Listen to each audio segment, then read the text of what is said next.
Student, मैं S N Prajapati SMB knowledge point के इस वीडियो में आपका स्वागत करता हूं। और स्टूडेंट, आज के इस वीडियो में हम आपको बताएंगे रेडियो एक्टिविटी से रिलेटेड कुछ प्रॉब्लम जो कि बीएचपी बीएससी एंट्रेंस एग्जाम की दृष्टि से बहुत महत्वपूर्ण है। तो स्टूडेंट, आते हैं पहले क्वेश्चन पर।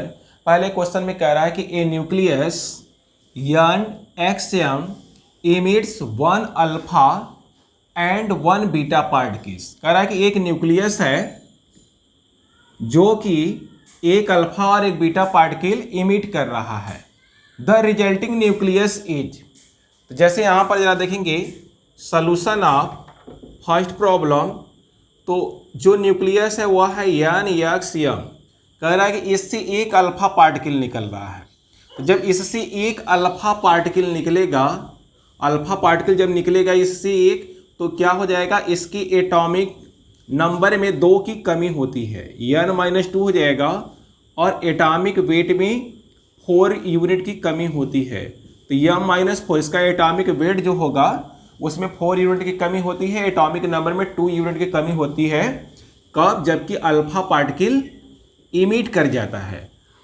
तो यहाँ पर मान लिया कि ये दूसरा कोई सब्सटेंस बन गया Y। अब कह रहा है कि इससे एक बीटा पार्टिकल इमिट हो रहा है।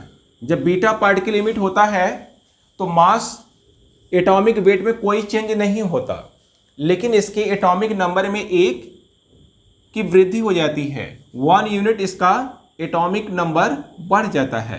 तो यहाँ से अगर यह कोई नया सब्सटेंस बनता है, कोई नया न्यूक्लियस बनता है Z, तो m-4 तो ऐसे ही रहेगा, और यहाँ पर ये क्या हो जाएगा, यहाँ पर इसमें 1 यूनिट की वृद्धि हो जाएगी, मीन्स n-2 + 1। इस तरह से यह जो बनेगा Z, यह बनेगा m-4, और यहाँ पर बनेगा n-1। तो इस तरह से जो नया सब्सटेंस बनेगा या जो नया न्यूक्लियस बनेगा वह कौन सा होगा, इनमें से ऑप्शन आपको दिया हुआ है। तो यहाँ पर हम लोग देखते हैं कि n-1, m-4, n-1, m-4, तो ऑप्शन डी करेक्ट हो जाएगा। यहाँ पर जो नया न्यूक्लियस बनेगा वह बनेगा n-1 x m-4। अब स्टूडेंट आते हैं दूसरे क्वेश्चन पर। दूसरा क्वेश्चन बहुत इंपॉर्टेंट क्वेश्चन। दूसरे क्वेश्चन में कह रहा है कि हाफ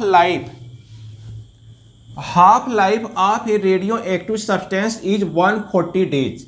हाफ लाइफ कह रहा है, सोल्यूशन ऑफ क्वेश्चन नंबर 2 कह रहा है कि टी हाफ, कह रहा है कि 140 डेज है half life of a radio active substance is 140 days.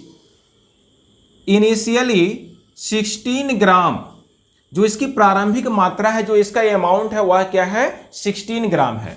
कह रहा है कैलकुलेट द टाइम, क्या निकालना है, टाइम निकालना है आपको। Calculate the time for this substance when it reduce to 1 gram. कह रहा है कि वह समय ज्ञात कीजिए जबकि यह रिड्यूस होकर घटकर 1 ग्राम हो जाए। शुरू में जो मात्रा है, यहां पर जरा देखेंगे, अगर देखें तो n0 जो इनिशियल इसकी मात्रा है वह है 16 ग्राम, और जो n है वह कितना आ रहा है, 1 ग्राम। तो हम लोग जानते हैं कि n = n0 1/2 पावर n होता है। तो यहां पर n की जगह क्या रखेंगे, 1, और इक्वल टू n0 की जगह कितना रखेंगे, 16, और 1/2 होल पावर n। तो 1/16 equal to 1/2 whole power n। 1/16 को लिख सकते हैं 1/2 whole power 4 equal to 1/2 whole power n। Comparison करेंगे तो n इक्वल टू आएगा 4। अब पूछ रहा है कि टाइम, कितना टाइम लगेगा 16 ग्राम से इसको 1 ग्राम होने में। ऑप्शन दिया हुआ है 140 days, 280 days, 420 days and 560 days. तो यहां पर जा देखेंगे, अब t इक्वल टू कितना होता है, तो t इक्वल टू होता है t हाफ इंटू n। तो यहां पर t हाफ कितना है, t हाफ यहां पर दिया हुआ है 140 डेज। तो 140 और इंटू n की वैल्यू रखेंगे 4, तो t इक्वल टू कितना आएगा, 560 डेज। तो जो ऑप्शन करेक्ट होना चाहिए 560 डेज, तो यहां पर ऑप्शन डी करेक्ट हो जाएगा। अब स्टूडेंट आते हैं तीसरे क्वेश्चन पर। तीसरा क्वेश्चन भी बहुत इंपॉर्टेंट क्वेश्चन है। कह रहा है कि at time T equal to zero, यानी T equal to zero means प्रारंभ में बात हो रहा है कि शुरू की बात है। At time T equal to zero activity of a radio active substance is 1600 becquerel. तो जो एक्टिविटी है शुरू में जब टी इक्वल टू जीरो है तो एक्टिविटी कितनी है, कह रहा है कि 1600 बेकुरेल है।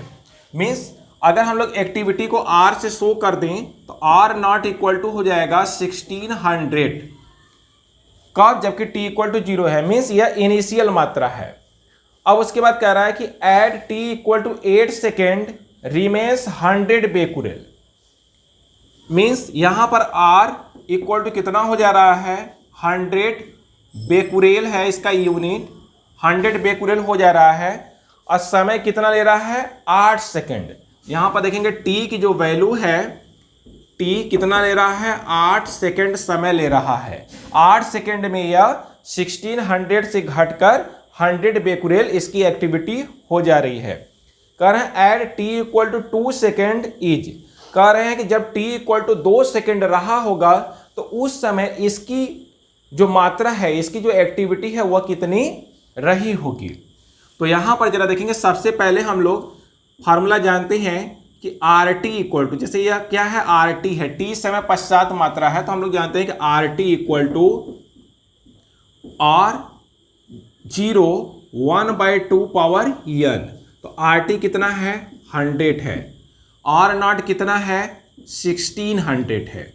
1/2 पावर n 1600 से डिवाइड कर देंगे तो यहां पर हो जाएगा 1/2 पावर n। यहां पर डबल, ये 1600 से डिवाइड कर दिया, ऐसे डबल जीरो कट जाएगा। 1/16 इक्वल टू 1/2 पावर n। इसको 1/16 को हम लोग लिख सकते हैं 1/2 whole power 4 equal to 1/2 whole power n। Means n equal to कितना आ गया, 4 आ गया। n इक्वल टू यहाँ पर जब 4 आ गया तो अब पूछ रहा है, देखेंगे अब t इक्वल टू यहाँ पर 8 सेकेंड करा, 8 सेकेंड में कितना घटकर हो जा रहा है, 1600 से घटकर 100 बेकुरेल हो जा रहा है। मीन्स यहां पर हम लोग जानते हैं t equal to T half into n। तो t कितना है, 8 सेकेंड है। अब पहले हम लोग t हाफ निकालेंगे और इंटू n कितना आ गया, n इक्वल टू 4 आ गया। 4 से डिवाइड कर लेंगे, जब 4 से डिवाइड करेंगे तो यहां पर आएगा 8/4 equal to T half. Means t half equal to आ गया 2 सेकेंड। टी हाफ 2 सेकेंड आ गया। और हमसे पूछ क्या रहा है कि द एक्टिविटी एट 2 सेकेंड। 2 सेकेंड का मतलब एक टी हाफ के बाद, एक अर्ध आयु के पश्चात मात्रा।